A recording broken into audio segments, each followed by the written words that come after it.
Yeah, look, I think there's more than just Joe Manchin and Kyrsten Sinema that don't want to get rid of the filibuster and think some of these ideas go beyond their comfort level. But if you watch what's happened to Joe Manchin and Kyrsten Sinema when they stepped out, there's a lot of people that are saying, you know what, I'm just going to vote with the pack and sort of keep my head down. It's not going to pass anyway. Thank God for Kyrsten Sinema and Joe Manchin. And so these are people that are voting yes, but hoping for no.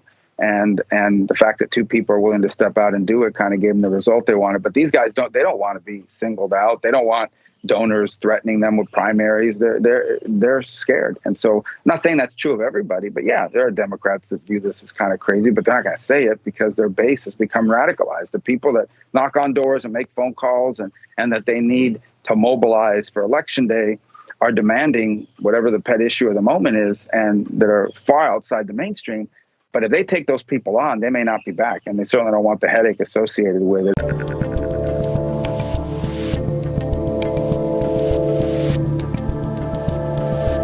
Where are you at with using the levers of power at this point when it comes to, there's still a lot of kids in masks in schools here, not all the schools. It's a little unclear to me if that's left to the counties at this point or the mayors, or there's obviously some level of school choice and private, public school, all of that. What do you think should be happening? Are you trying to push one way or another, or where are you at?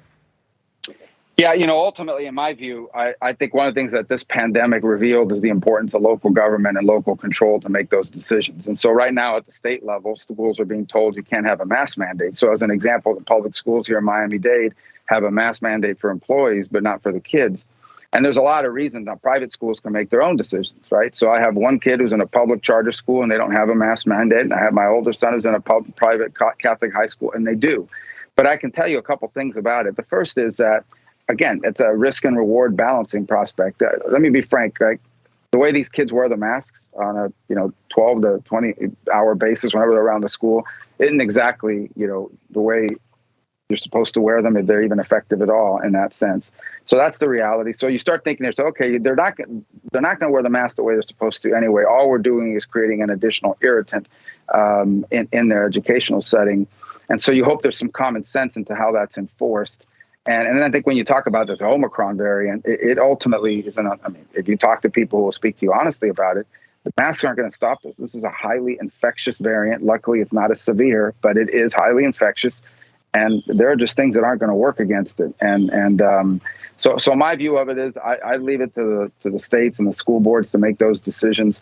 But I would hope they would make those decisions with the best interest of the kids in mind. I'm much more worried about them not learning how to read and write than I am about them not wearing the mask exactly right, with the thing notched over their nose.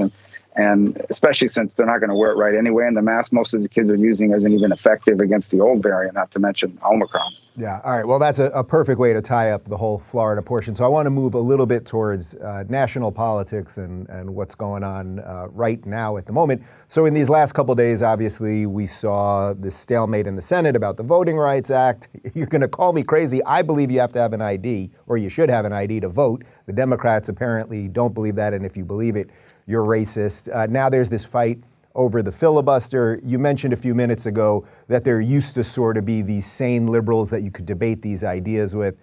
Is there anyone left over there? I mean, I suspect you probably think Joe Manchin's pretty decent at the moment. But I mean, when you hear them with these crazy policies where we're going to have illegals voting and you don't have to have an ID to vote, but you also have to have a vaccine card to walk into McDonald's. I mean, do you get behind closed doors with these guys and go, what are you doing?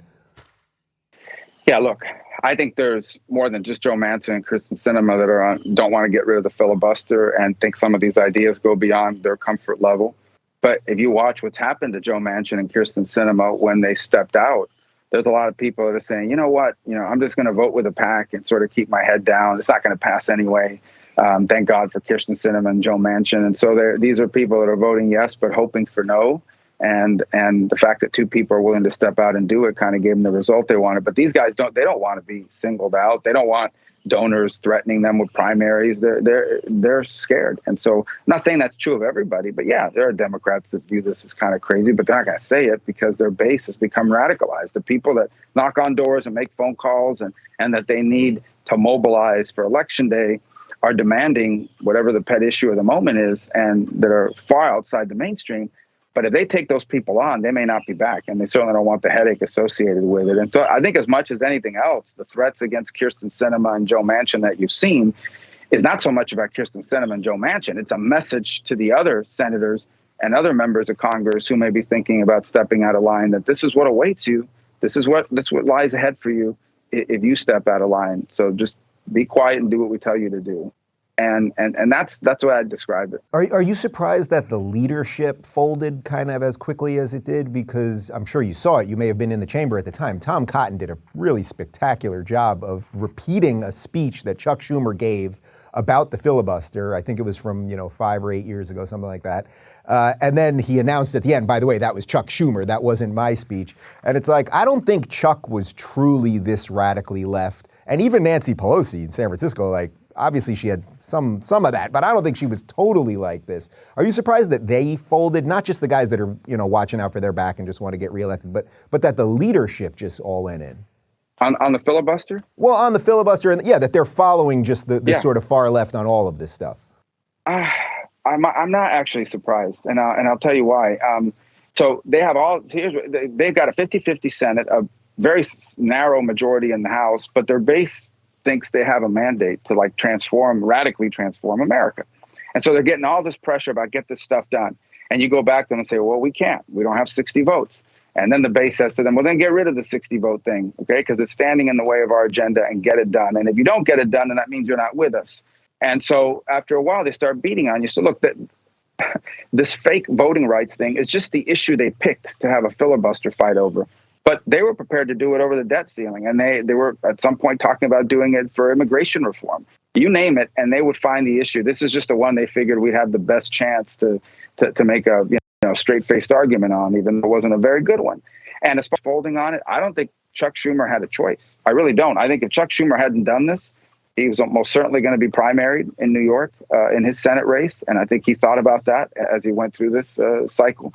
And I think that's true for a lot of their leadership and a lot of the people that change their position on it. At the end of the day, yes, they're in the leadership, but they need to win elections to stay in that leadership. And in that case, in the case of New York, it means a Democratic primary where he most definitely does not want to take on a far left primary challenger that could beat him. And so he's trying to avoid that. And I think it was pretty clear to him if he didn't do this, that was going to happen to him. Yeah, and there are even rumors that AOC might be that person. Just to give the devil his due, I mean, was there anything in the Voting Rights Act that you thought was legit, or do you think the entire thing was designed for all the mail-in ballots, all the no ID stuff, all the illegals? Was it all designed just to keep them in power forever, or was there anything in there? I mean, is there anyone in America today that wants to vote that can't vote for a legitimate reason, or for an illegitimate reason? I don't think it's ever, look, I can't speak for every state in the union about exactly what their voting right and laws are, but there are things in that bill that are mandated that Florida already does. We already have early voting here. Okay, we have a 14-day period or 13-day period of early voting, and then you've got anybody can vote by mail in Florida. You don't have to prove that you're going to be out of town or whatever. And then you got election day, where you can go to your precinct, and from 7 a.m. to 7 p.m., as long as you're in line before 7 p.m., you can vote that way. So it's never been easier. When I first ran for office in 2010, there was still, early voting was at one point in the state limited. It didn't even exist 20 years ago, right? It didn't. When I first voted in my first election, 1989, there was no early voting. If you wanted to vote absentee, you had to write a letter saying I'm going to be out of town or I'm having surgery or whatever it is on that day. And so I don't think it's ever been easier to either register or to vote in Florida.